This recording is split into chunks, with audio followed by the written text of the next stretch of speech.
नमस्कार मित्रांनो. आजच्या या पुढच्या भागामध्ये तुमचं स्वागत आहे. सिक्रेट बुकची सीरीज सुरू करताना मला वाटलं नव्हतं की इतका उत्स्फूर्त प्रतिसाद मला इतक्या लवकर मिळेल. पण आता भाग 8 हा रेकॉर्ड करताना मला खरंच खूप आनंद होत आहे. आज आपण भाग 8 कडे वळत आहोत. तर सुरुवात करूया. बॉब डॉयल म्हणतात, आकर्षणाच्या नियमाचे अध्ययन, अभ्यास, आचरण म्हणजे फक्त इच्छित गोष्ट आपल्यापाशीच असल्याच्या भावना मनात उत्पन्न करण्याची सर्वाधिक उत्तम पद्धत किंवा युक्ती शोधून काढणं. तुम्हाला हव्या असलेल्या कारच्या टेस्ट ड्राईव्हसाठी जा. तुम्हाला आवडणाऱ्या त्या घरासाठी काही खरेदी करा. त्या किंवा तशा प्रकारच्या घरामध्ये, फ्लॅटमध्ये जाऊन या. आत्ता लगेच इच्छित गोष्ट मिळाल्याच्या भावना मनात निर्माण करता येण्यासाठी तुम्हाला जे जे करता येणं शक्य असेल, सुचेल, समजेल ते सर्व काही करा. या भावना मनात निर्माण होऊ देत आणि त्या लक्षातही ठेवा. म्हणजे मग त्या कल्पनेत पुन्हा पुन्हा अनुभवता येतील. या सर्व गोष्टींमुळे खरोखरच तुम्हाला इच्छित गोष्ट मिळवण्यासाठी खूप मदत होईल. जेव्हा तुम्ही असं अनुभवता की तुमची इच्छित गोष्ट तुम्हाला आत्ता मिळालेलीच आहे आणि ही भावना इतकी खरी आहे की ती गोष्ट अगदी तुमच्यापाशीच आहे, असंच तुम्हाला वाटतं. म्हणजेच तुम्हाला पूर्णतः विश्वास वाटतो की तुम्हाला ती गोष्ट मिळणारच आहे. तर मग नक्कीच तसं होईल. बॉब डॉयल पुढे म्हणतात, कदाचित असंही होईल की एके दिवशी तुम्ही उठाल आणि काय आश्चर्य! ती गोष्ट तिथे आहे. ती अस्तित्वात आली आहे, असं दिसेल. किंवा अचानक तुम्हाला एखादं काम करण्याची प्रेरणा होईल. तुम्ही असं मात्र कधीही म्हणायचं नाही, की ही गोष्ट याच अमुक पद्धतीनं अस्तित्वात आली पाहिजे किंवा ही गोष्ट या पद्धतीने मी करू शकतो. पण मला ही पद्धत आवडत नाही. जर असं काही घडतं असेल, तर त्याचा अर्थ तुम्ही योग्य मार्गांवर नाही. हां, कधी-कधी तुम्ही स्वतः काही कृती करणं, कर्म हेही जरुरीचं आहे. मात्र ज्या पद्धतीनं वैश्विक शक्ती ही गोष्ट तुमच्यापर्यंत आणण्याचा प्रयत्न करत आहेत, खरोखर त्याच पद्धतीनं तुम्हीही कृतिशील असाल, तरच तुम्ही आनंदात राहू शकाल. सारं काही तुम्ही उत्साहानं कराल. जणू काळ तुमच्यासाठी थांबून राहिला आहे, असंच. वेळ कुठे गेला कळणार सुद्धा नाही. ते काम तुम्ही दिवसभर अजिबात न थकता करू शकाल. कर्म म्हणजे काम करणं, असंच काही लोकांना वाटतं. पण अशा प्रकारचं प्रेरित कर्म करताना कधीही काम केल्यासारखं वाटत नाही. प्रेरित कर्म आणि काम करणं यामध्ये खूप फरक आहे. तो असा, प्रेरित कर्म ते जे तुम्ही इच्छित गोष्ट मिळवण्यासाठी, प्राप्तीसाठी करता. जर तुम्ही इच्छित गोष्ट जीवनात साकारण्यासाठी स्वतःहून अट्टहासानं प्रयत्न करत असाल, तर तुम्ही घसरताय हे लक्षात घ्या. प्रेरित कर्म हे श्रमविरहित असतं आणि ते करताना अत्यंत आश्चर्यकारक अशा आनंदाचा, चैतन्याचा अनुभव येतो. कारण तुम्ही इच्छित गोष्ट प्राप्त करण्याच्या फ्रिक्वेन्सीवर असता. अशी कल्पना करा की तुमचं जीवन हे वेगवान नदी आहे. जेव्हा तुम्ही एखादी गोष्ट मिळवण्यासाठी अट्टहासानं प्रयत्न करत राहता, तेव्हा तुम्ही प्रवाहाविरुद्ध पोहत असता. हे प्रयत्न करत असताना अर्थातच सगळं कठीण वाटू लागतं. अवघड होऊन बसतं. जीवन हा संघर्ष वाटू लागतो.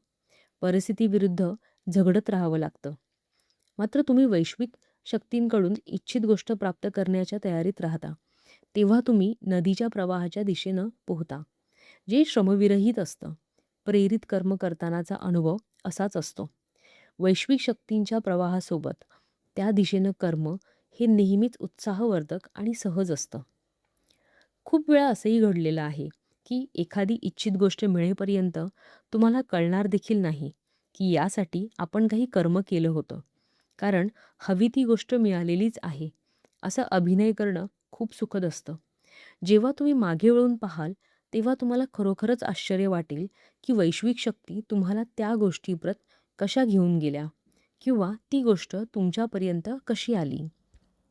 डॉक्टर जो विटाल म्हणतात, ब्रह्मांड गतिप्रिय आहे. उशीर करू नका. पुनर्विचार करू नका. शंकाही घेऊ नका. जेव्हा जेव्हा संधी उपलब्ध असेल, तुम्हाला आवेगी अंतःप्रेरणा होईल, अंतःस्फूर्ती मिळेल, तेव्हा कर्म करा. हेच तुमचं काम आहे. तुम्हाला करायचं आहे ते फक्त एवढंच. तुमच्या सहज प्रेरणांवर विश्वास ठेवा. कारण या प्रेरणा वैश्विक शक्तींकडून येतात. प्राप्तीच्या फ्रिक्वेन्सीवर ब्रह्मांडच तुमच्याशी संपर्क साधत असतं आणि त्यानुसार प्रेरणा तुमच्या अंतर्मनातून निर्माण होतात. म्हणूनच ज्यावेळी तुम्हाला अंतःप्रेरणा किंवा अंतःस्फूर्ती होईल, तेव्हा त्याचं अनुसरण करा आणि तुमच्या लक्षात येईल की एखाद्या चुंबकाप्रमाणे वैश्विक शक्ती तुम्हाला त्या इच्छित गोष्टीपर्यंत घेऊन जात आहेत. बॉब प्रॉक्टर म्हणतात, तुम्ही तुम्हाला गरज असलेली प्रत्येक गोष्ट आकर्षित करू शकता. जर तुम्हाला पैशांची गरज असेल, तर तुम्ही ते आकर्षित करू शकता. जर तुम्हाला योग्य त्या माणसांची गरज असेल, विशिष्ट व्यक्तींची, मित्रमंडळींची गरज असेल, तर तशा व्यक्ती तुम्ही आकर्षित करू शकाल. जर तुम्हाला एखाद्या विशिष्ट पुस्तकाची आवश्यकता असेल, तर तुम्ही ते आकर्षित करू शकाल. तुम्ही कोणती गोष्ट आकर्षित करू इच्छिता, इकडे लक्ष देणं मात्र जरुरीचं आहे. कारण ज्या गोष्टींची प्रतिमा तुम्ही आपल्या मनात ठेवता, त्या गोष्टी तुमच्याकडे आणि तुम्ही त्या गोष्टींकडे आकर्षित होत राहता. या गोष्टी खरोखरच तुमच्या माध्यमातून अस्तित्वात येत असतात, प्रत्यक्षात अवतरतात आणि हे सर्व आकर्षणाच्या नियमानुसार होतं. लक्षात असू दे, की तुम्ही स्वतः चुंबकासमान आहात आणि प्रत्येक गोष्ट तुम्ही स्वतःकडे आकर्षित करत आहात. जेव्हा तुम्हाला नेमकं काय हवं आहे याचं स्पष्ट चित्र तुमच्या मनात असतं, तेव्हा तुम्ही त्या सर्व गोष्टी स्वतःकडे खेचणारे चुंबक बनता आणि तुम्हाला हव्या असलेल्या गोष्टी तुमच्याकडे आपोआप आकर्षित होऊ लागतात. तुम्ही जितका अधिक अभ्यास कराल, अध्ययन आणि आचरण कराल, आकर्षणाच्या नियमानुसार जितके अधिक गोष्टी स्वतःकडे आकर्षित होताना पाहाल, तितके अधिक शक्तिशाली चुंबक तुम्ही बनाल. कारण श्रद्धा, विश्वास, निष्ठा आणि ज्ञान यांची जोड तुम्हाला मिळेल. मायकल बर्नार्ड बेक्विथ पुढे म्हणतात, तुम्ही शून्यातून आरंभ करू शकता. कारण शून्यापासूनच मार्ग नसेल, तेथेही मार्ग बनविला जाईल. आवश्यकता आहे ती फक्त इच्छित गोष्टी अस्तित्वात येऊ शकतात अशी कल्पना करता येण्याच्या तुमच्या क्षमतेची. मानवजातीच्या इतिहासात आजपर्यंत ज्या ज्या गोष्टी शोधल्या गेल्या किंवा निर्माण केल्या गेल्या, त्या सर्वांची सुरुवात फक्त एका विचारानं झाली होती. त्या एका विचारानं एक मार्ग बनविला आणि ती गोष्ट अदृश्यातून दृश्य झाली. जॅक कॅनफिल्ड म्हणतात, अशी कल्पना करा की तुम्ही रात्रीच्या वेळी कार चालवित आहात. कारच्या हेडलाईट्सच्या प्रकाशात फक्त समोरचं 100-200 फूट अंतरापर्यंतच दिसू शकतं.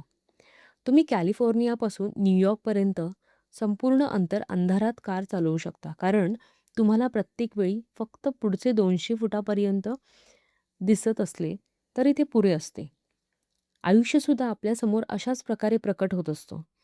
आपण जर एवढा विश्वास ठेवू शकला, की आपल्यासमोर पुढील 200 फूट प्रकट होतील, त्यानंतर पुन्हा पुढचे 200 फूट, तर अशा प्रकारे तुमचं जीवन प्रकट होत जाईल आणि शेवटी तुम्ही योग्य दिशेने वाटचाल करून सहज इच्छित गोष्टींपर्यंत पोहोचाल. कारण ती गोष्ट तुम्हाला खरोखरच हवी आहे. वैश्विक शक्तींवर विश्वास ठेवा. विश्वास, श्रद्धा आणि निष्ठा असू दे. मला खरोखरच कल्पना नव्हती, की मी हे रहस्य, ज्ञान चित्रपटाच्या पडद्यावर कसं काय आणू शकेल. मी फक्त कल्पनेनं भविष्यातील या गोष्टींची अंतिम निष्पत्ती, परिणाम पाहिला. मी माझ्या मनात हे सर्व प्रत्यक्ष घडलेलं पाहिलं. अगदी स्पष्ट. माझ्या संपूर्ण शक्तीनिशी पाहिलं. कल्पनेत अनुभवलं आणि मग द सिक्रेट बनविण्यासाठी आम्हाला ज्या ज्या गोष्टींची आवश्यकता होती, ती प्रत्येक गोष्ट आमच्यापाशी आपोआप आली. श्रद्धेनं पहिलं पाऊल उचला. संपूर्ण जिनाच्या सर्व पायऱ्या तुम्हाला आत्ताच दिसण्याची आवश्यकता नाही. फक्त पहिलं पाऊल उचललंत की पुरे. रहस्य आणि तुमचं शरीर. चला, आता आपण रचनात्मक प्रक्रियेचा उपयोग अशा व्यक्तींसाठी करूया, ज्यांचं वजन खूप वाढलेलं आहे, जे स्थूल आहेत, असं त्यांना वाटतं आणि ज्यांना आपलं वजन कमी करायचं आहे. प्रथम एक गोष्ट ध्यानात घ्या, की तुम्ही वजन कमी करण्यावर लक्ष केंद्रित कराल, तर तुमचं वजन कमी होणं शक्य नाही. कारण यामुळे वजन कमी करण्याची गरज असण्याचा विचार मनातून काढून टाका. म्हणूनच डाएटिंग यशस्वी ठरत नाही. कारण डाएटिंग करताना वजन कमी करणं, तशी गरज असणं यावर लक्ष केंद्रित केलं जातं आणि वजन कमी करण्याची गरज निर्माण होणं याकडे तुम्ही आकर्षित होतात. दुसरी गोष्ट, हे माहीत हवं की जादा वजनाची स्थिती ही त्याविषयी विचार करण्यामुळे उत्पन्न झालेली आहे. अगदी मूलभूत शब्दात सांगायचं झालं तर एखाद्या व्यक्तीचं वजन जादा असेल तर ते स्थूलत्व विचार, लठ्ठपणाविषयीचे विचार मनात आणल्यामुळे झालेलं आहे. मग भले त्या व्यक्तीला या गोष्टीची जाणीव असो वा नसो, कृश विचार मनात आणून कुणी जाड, लठ्ठ होऊच शकत नाही. जर हे आकर्षणाच्या नियमाच्या संपूर्णतः विरुद्ध आहे. लोकांना असं सांगितलं जातं की तुमच्या थायरॉईड ग्रंथींचं कार्य मंदावलेलं आहे. चयापचय क्रिया, मेटाबॉलिझम मंदावली आहे किंवा त्यांचा लठ्ठपणा हा हा अनुवांशिक आहे. परंतु या सर्व गोष्टी स्थूलत्व विचार मनात आणण्याचे बहाणे आहेत. अशी कोणतीही परिस्थिती किंवा कारण जर तुम्ही स्वतःला लागू करत असाल किंवा त्यावर विश्वास ठेवत असाल, तर तो तुमचा अनुभव बनून राहतो आणि मग तुम्ही जादा वजन या स्थितीला स्वतःकडे आकर्षित करता. 2 मुली झाल्यानंतर माझं वजन वाढलं. मला माहीत आहे की हे सर्व तशा प्रकारची विधानं सतत कानावर पडून आणि वाचनात आल्यामुळे आलं. एक मूल झाल्यानंतर वजन वाढतं आणि ते कमी करणं कठीण असतं. दुसऱ्या मुलानंतर तर वाढलेलं वजन कमी करणं हे फारच कठीण जातं. हे स्थूलत्व विचार मी मनात रुजवले आणि मग ते माझा अनुभव बनून गेले. मी खरोखरच फुगत गेले. मी लठ्ठ होत चाललेले आहे हे माझ्या लक्षात आल्यानंतर माझ्या त्या विचारांवरील विश्वासाला आणखी बळकटी आली आणि मी आणखी स्थूलत्व आकर्षित केले. आणखी फुगले. माझं माझी चण लहान आहे आणि मी 143 पौंड वजनाची बोजड बनू गेले. हे सर्व झालं माझ्या लठ्ठपणाविषयीच्या विचारांमुळे. इतर अनेक लोकांसारखंच मलाही वाटायचं की माझं वजन माझ्या खाण्यामुळे वाढतंय. या चुकीच्या धोरणेमुळं तुमचा कोणताही फायदा होऊच शकत नाही. आता माझ्या मनात तरीही सर्व बकवास आहे, केवळ बकवास. अन्नामुळे वजन वाढ होत नाही, तर अन्नामुळे वजन वाढ होते. या तुमच्या विचारांमुळे त्या अन्नानं वजन वाढत जातं. लक्षात घ्या की सर्व गोष्टींचं मूलभूत कारण विचार हेच आहे आणि बाकी सर्व आहेत ते त्या विचारांचे परिणाम. योग्य विचार मनात आणा, परिणामतः आपोआप वजन योग्य तेच होऊन जाईल.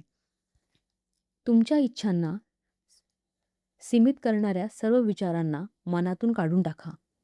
आहारामुळं, अन्नामुळं तुमचं वजन तोपर्यंत वाढणार नाही, जोपर्यंत अन्नामुळं तुमचं वजन वाढू शकतं, असं तुम्हाला वाटत नाही. ज्या विशिष्ट वजनामुळे तुम्हाला छान वाटतं, ते तुमच्यासाठी आदर्श वजन. हीच आदर्श वजनाची खरी परिभाषा होय. तुम्हाला असं कोणीतरी नक्कीच माहीत असेल, जो बारीक आहे, पण अगदी घोड्यासारखं चरत राहतो आणि तरीही अभिमानानं सांगू शकतो, "मी मला हवं ते सर्व खाऊ शकतो आणि तरीही माझं वजन बरोबर राहतं." पहा, अल्लाउद्दीनचा दिवा आठवा. अद्भुत वैश्विक शक्ती हे ऐकतात आणि म्हणतात, "तुमच्या इच्छा हीच माझ्यासाठी आज्ञा आहे." आणि तसंच घडतं. तुमच्या रचनात्मक प्रक्रियेचा उपयोग करून आदर्श वजन आणि निरोगी बांधेसूद शरीर आकर्षित करण्यासाठी या पद्धतीचं अनुसरण करणाऱ्यासाठी 3 पायऱ्या आहेत. पहिली पायरी म्हणजे मागणी करा. तुम्हाला तुमचं जे विशिष्ट वजन असावंसं वाटतं त्याबद्दल मनात स्पष्ट कल्पना असू द्या. ते आदर्श वजन आल्यानंतर तुम्ही कसे दिसाल याची स्पष्ट प्रतिमा तुमच्या मनःचक्षुषींनी पहा. त्या विशिष्ट वजनाचे तुमचे फोटोग्राफ्स मिळवा. ते फोटोग्राफ्स तुमच्याकडे असतील तर त्याच्याकडे पुन्हा पुन्हा पहा. जर तुमचे स्वतःचे फोटोग्राफ्स मिळत नसतील तर त्या आदर्श वजनाचं बांधेसूद शरीर हे तुम्हाला हवंसं वाटतं तशी चित्र मिळवा आणि ती नेहमी पाहत राहा. पायरी 2, विश्वास बाळगा. असा विश्वास बाळगा की तुम्हाला हव्या असलेल्या आदर्श वजनाचे तुम्ही झालेलाच आहात. तुम्हाला जे हवं ते तुम्हाला नक्की मिळणारच आहे. तुम्ही अशी सतत कल्पना करत राहिलं पाहिजे. तुमच्या वागण्या बोलण्यातून, हालचालीतून असं सतत जाणवत राहिलं पाहिजे की जणू त्या आदर्श वजनापर्यंत तुम्ही पोचलाच आहात. निदान त्याचा अभिनय तरी करा. करायलाच हवा. स्वतःला त्या आदर्श वजनापर्यंत पोचताना पाहायला हवं. तुम्हाला जे वजन हवं आहे ते लिहून वजन काट्यावर चिटकवून टाका किंवा काही दिवस वजन करणंच टाळा. वजन काट्यावर चढूच नका. कारण जे तुम्हाला हवं आहे ते प्राप्त करू इच्छिता जे तुम्ही तुमच्या शब्दात, विचारात, कृतीत आणू इच्छिता त्याविरुद्ध असं काहीही पाहू नका, ऐकू नका, करू नका. तुमच्या सध्याच्या वजनाप्रमाणे कपडे खरेदी करू नका. विश्वास बाळगा की इच्छित वजनाचे तुम्ही होणारच आहात आणि त्या साईजचे कपडे विकत घ्या. आदर्श वजन आकर्षित करणं म्हणजे वैश्विक शक्तींकडे कॅटलॉग पाहून ऑर्डर देण्यासारखं असतं. कॅटलॉग पहा. तुमच्यासाठी आदर्श वजन हवं ते वजन निवडा. तुमची ऑर्डर सांगा आणि नंतर त्या ऑर्डरप्रमाणे तुमच्यासाठी काम केलं जाईल. तुम्हाला आदर्श वाटेल असं वजन आणि बांधेसूद शरीर असलेल्या व्यक्तींचा शोध घ्या. त्यांचं कौतुक करा. मनापासून प्रशंसा करा. अशी माणसं अगदी प्रयत्नपूर्वक शोधून काढा. जेव्हा तुम्ही अशा आदर्श वजनाच्या बांधेसूद निरोगी व्यक्तीचं कौतुक कराल, अशा प्रकारच्या प्रशंसेची जाणीव तुम्हाला होते. त्यावेळी जणू तुम्ही त्या भावना अनुभवून त्यांना आव्हान करत असता. जादा वजन असलेल्या व्यक्ती समोर आल्या तरी त्यांच्याकडे लक्ष देऊ नका. उलट ताबडतोब तुमचं लक्ष वळवून आदर्श वजनाच्या व्यक्तींकडे किंवा तशा चित्रांकडे वळवा आणि त्याचा अनुभव घ्या. पायरी 3. मिळवा. तुम्हाला स्वतःबद्दल छान वाटलं पाहिजे. तुमच्या शरीराबद्दलच्या चांगल्या सकारात्मक भावना अनुभवा. अशी स्वतःच्या वजनाबद्दलची, स्वतःचं वजन योग्य असण्याची जाणीव ही खूप महत्त्वाची आहे. कारण स्वतःबद्दलच्या नकारात्मक किंवा नावड दर्शविणाऱ्या भावना मनात ठेवून तुम्ही कधीच आदर्श वजन गाठू शकणार नाही. या भावना खरोखरच शक्तिशाली असतात आणि त्या स्वतःबद्दल नावड वाटेल असं स्थूल शरीर आकर्षित करतात. तुम्ही स्वतःला स्थूलत्वाबद्दल दूषण देत असाल तर तुमच्या शरीरात कधीच चांगला बदल होणार नाही. उलट तुम्ही आणखी बेढप बनाल. तुमच्या शरीरातील प्रत्येक इंचाची प्रशंसा करा आणि त्याबद्दल परमेश्वराला धन्यवाद द्या. कृतज्ञता व्यक्त करा. तुमच्या बाबतीत सर्व आदर्श आणि परिपूर्ण गोष्टींचाच विचार करीत राहा.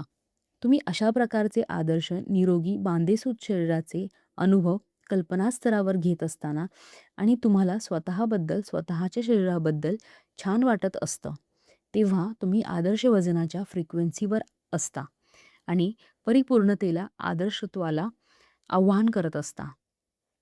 वॅलेस वॅटल्स आपल्या एका पुस्तकात खाण्याबद्दल खूप छान टीप देतात.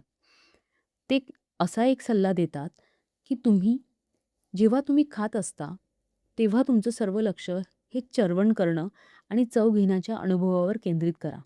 अन्न सेवनाच्या अनुभूतीची संपूर्ण जाणीव घ्या. तुमच्या मनाला अजिबात इकडे-तिकडे भरकटू देऊ नका. तुमच्या कोणत्याही गोष्टीकडे लक्ष नको. आपल्या शरीरावर लक्ष केंद्रित करा आणि तुमच्या मुखामध्ये अन्नाचा चर्ण होत आहे याची चव जिभेला, मुखाला जाणवणारा स्पर्श, सुवास या सर्व अनुभूतींचा आनंद घ्या. पुढील वेळेला खाणं खाताना हे नक्की अनुभवून पहा. अशा प्रकारे अन्न घेताना जेव्हा तुम्ही संपूर्णतः त्याच्यावर लक्ष केंद्रित करता, तेव्हा अन्न खूप चविष्ट, रंगतदार वाटतं. मात्र जेव्हा तुमचं मन इतकं गोष्टींकडे भरकटत असतं, तेव्हा अन्नाचा स्वाद गायबच होऊन जातो. तेव्हा अन्न सेवन करताना तुम्ही संपूर्णतः वर्तमानात असता आणि तुमचं सर्व लक्ष हे अन्न सेवनाच्या आनंददायी अनुभवावर केंद्रित असतं. तेव्हाच अन्नग्रहण परिपूर्ण पद्धतीने होऊ शकतं. शरीर अन्नाचा योग्य परिपाक करतं आणि तेव्हाच त्या अन्नामुळं आपलं शरीर आदर्श घडू शकतं. माझ्या लठ्ठपणाचा कथेचा गोड शेवट हाच, की आता माझं वजन अगदी योग्य आहे. मला हवं ते आवडतं ते सर्व काही खाऊ शकते. म्हणूनच आपल्या आदर्श वजनावर सर्व लक्ष केंद्रित करा.